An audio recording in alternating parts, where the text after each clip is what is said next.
नहीं, मैं अब यहाँ से नहीं जाऊंगी। हॉल में जब कुसुम ने जोर से अपनी सास पर चिल्लाकर ये वाक्य कहा तो सारे मेहमानों का ध्यान कुसुम और उसकी सास पर ही टिक गया।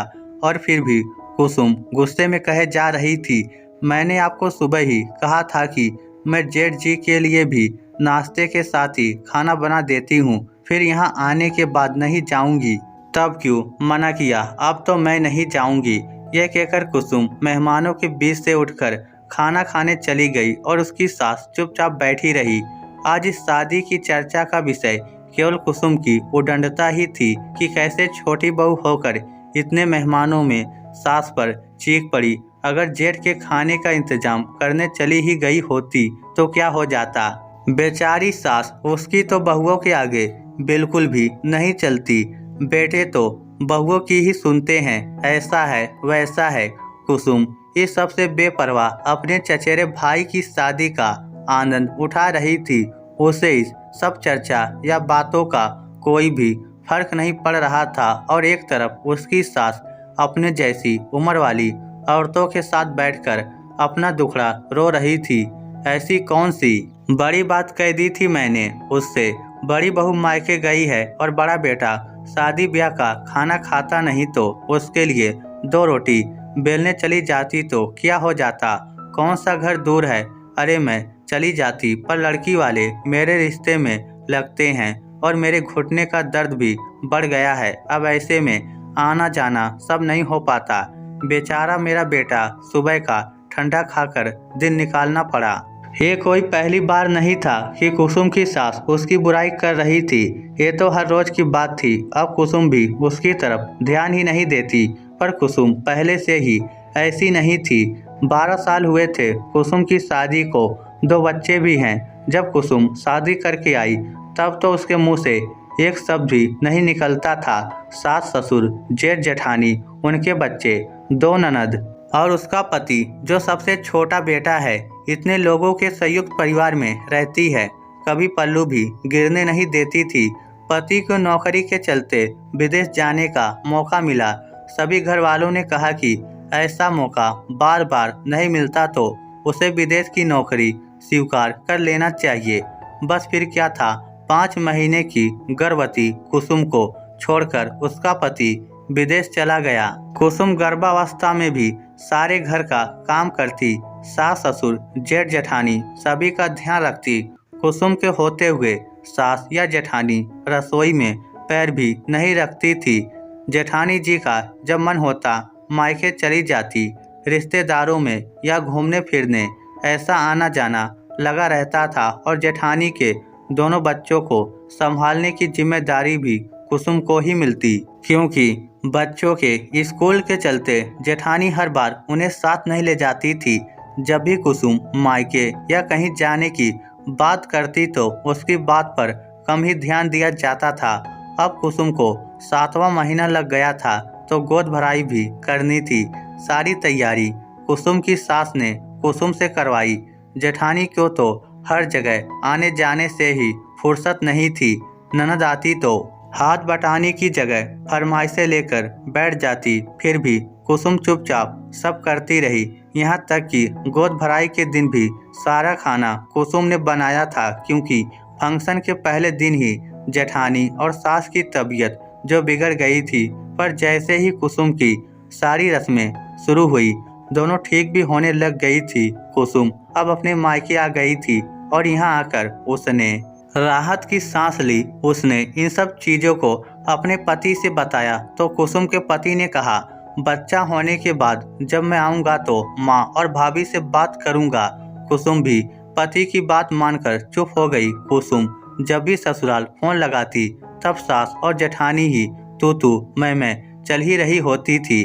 कभी घर के कामों को लेकर, कभी रसोई में खाना बनाने को लेकर। हर बात पर दोनों अपनी अपनी बातें कुसुम को सुनाती। कुसुम तो अवाक ही रह गई, क्योंकि उसकी सास तो उसके आगे जेठानी के गुणगान करती रहती थी कि बड़ी बहू के जितना काम तो कोई नहीं कर सकता, अकेली 50 लोगों को संभाल सकती है। फिर अब ये ताना तानी क्यों? वक्त आने पर कुसुम की डिलीवरी हो गई और उसने प्यारी बेटी को जन्म दिया। कुसुम की सास जेठानी जेठ, उनके बच्चे, ननद सभी बारी बारी से आए बच्चों को देखने। और अब कुसुम की सास ने उसके माता पिता से कह दिया कि अब माँ बेटी दोनों स्वस्थ हैं तो आप 1.25 महीने होते ही अच्छा सा मुहूर्त निकलवा दीजिए। हम अपनी बहू और पोती को ले जाएंगे, तब तक छोटा बेटा भी आ जाएगा। कुसुम को पता था कि सास इतनी जल्दी क्यों कर रही है, ताकि वह अपना सारा रोग कुसुम पर झाड़ सके कि ये करो वो करो, समय पर खाना बन जाना चाहिए, सुबह जल्दी घर के काम हो जाने चाहिए। हम तो ऐसे करते थे, बड़ी बहू करती थी, तुम सबसे छोटी हो, सबकी बात माननी ही पड़ेगी इत्यादि। पर फिर भी कुसुम मान गई, क्योंकि उसे लगता था कि उसका पति आकर कुछ तो बात संभाल लेगा। उसे काम ज़्यादा करने से परेशानी नहीं थी, पर सब कुछ करते हुए भी उसके ससुराल में कोई महत्व नहीं था। सास ससुर नंदे सभी जेठानी की ही तारीफें करते थकते नहीं थे। अगर कहीं कुछ अच्छा खाना बनाना हो, सफाई या कोई भी काम, तो कुसुम को आगे कर दिया जाता था। और कहीं शादी फंक्शन तीज त्योहार पर जेठानी को ही भेजते, या कहो कि वह सबसे पहले भी चली जाती थी। और अगर कुसुम को अपनी रिश्तेदारी में या कहीं भी जाना हो, तो घर के सारे काम निपटाकर, खाना बनाकर, सारी जिम्मेदारी निभाकर ही जा पाती थी, फिर भले ही पहुंचने में देर ही क्यों ना हो जाए। खैर, कुसुम का पति छुट्टियां लेकर वापस आया। कुछ दिन तो रिश्तेदारों में मेल मिलाप में निकल गए। दिन भर सारा घर कुसुम के पति को घेरे रहता और कुसुम रसोई में खपती रहती। बच्ची को जब भूख लगता या उसकी नैपी बदलनी होती, तो ही कुसुम के पास उसकी बेटी दी जाती। कुसुम और उसके पति रात को ही बात का वक्त मिल पाता।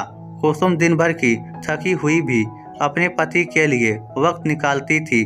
उसने अपने पति से कहा, देख रहे हैं ना आप, मुझे बिल्कुल भी वक्त नहीं मिलता, दिन भर कामों में उलझी रहती हूँ, कोई पानी का गिलास तक खुद नहीं उठाता, सब करने के लिए छोटी बहू है ना।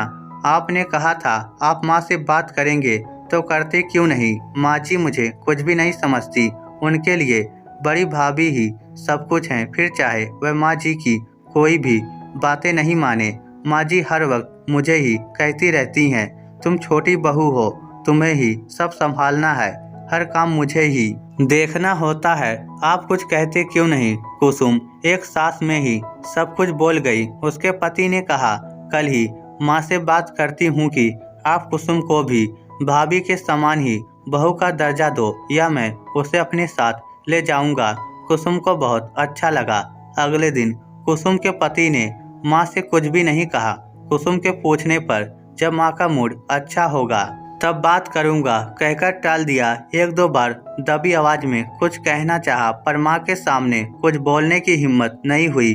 फिर भी माँ से सुनने को मिला, तेरे यहाँ नहीं होने पर बहू को अच्छे से रखा, फिर भी उसने तेरे कान भर ही दिए। बस फिर क्या था।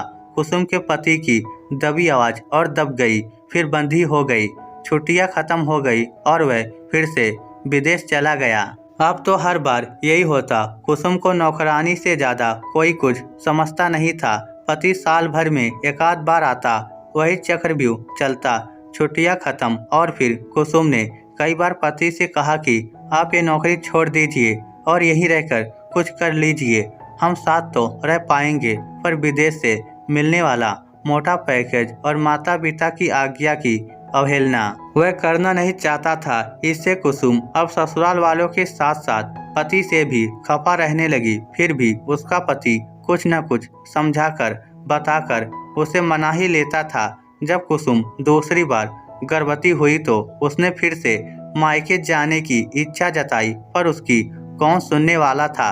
लेकिन कुसुम की आंखों के सामने उसकी पहली गर्भावस्था में हुई सारी घटनाएं आने लगी और उसने मन में ठान लिया कि वह गर्भावस्था के आखिरी 3 महीने तो मायके में ही रहेगी और बच्चे के 2-3 महीने का होने पर ही लौटेगी। उसने जब सास और जेठानी को ये बात बताई तो बहुत ही भड़क उठी, पर कुसुम ने भी कह दिया, माँ जी अब भाभी जी को तो कभी कहीं जाने पर नहीं रोकती, तो मैं तो पहली बार आपसे कह रही हूँ, तो मुझे क्यों मना किया।